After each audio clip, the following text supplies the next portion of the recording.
আপনি কি কখনো শুনেছেন, যাহার পীর নাই তাহার পীর শয়তান?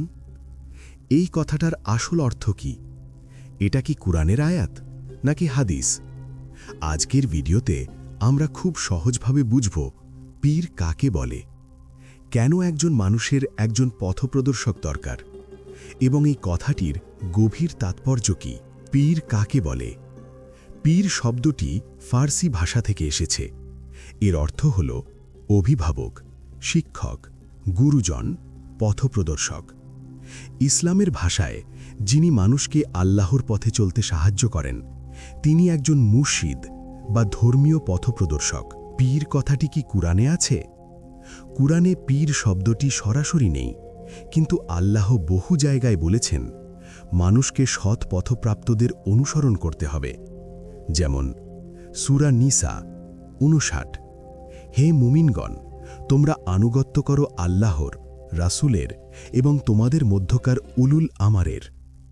উলুল আমার অর্থ নেতা, পথপ্রদর্শক, ধর্মীয় দায়িত্বশীল ব্যক্তি।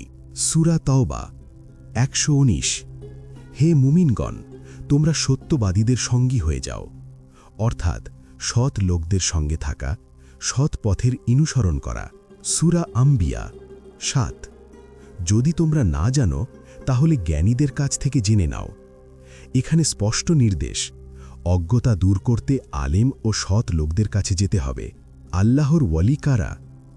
আল্লাহ বলেন সূরা ইউনুস ৬২, জেনে রেখো আল্লাহর ওলিদের কোনো ভয় নেই। ওয়ালি মানে আল্লাহর বন্ধু। এই ওয়ালিদেরকেই অনেক সময় মানুষ পীর বলে ডাকে। তাহলে যার পীর নাই তার পীর শয়তান অর্থ কি? এই কথাটার মূল অর্থ হল, যদি কেউ আল্লাহর পথে চলার জন্য কোনো সৎ শিক্ষক, আলেম বা ধর্মীয় পথপ্রদর্শক না মানে, তাহলে সে নিজের নফস আর শয়তানের অনুসরণে পড়ে যাবে। আল্লাহ বলেন সূরা কাহাফ ১৭, যাকে আল্লাহ পথভ্রষ্ট করেন তার জন্যে কোনো ওয়ালি বা পথপ্রদর্শক নেই। অর্থাৎ পথপ্রদর্শক ছাড়া মানুষ সহজেই বিভ্রান্ত হয়ে যায়।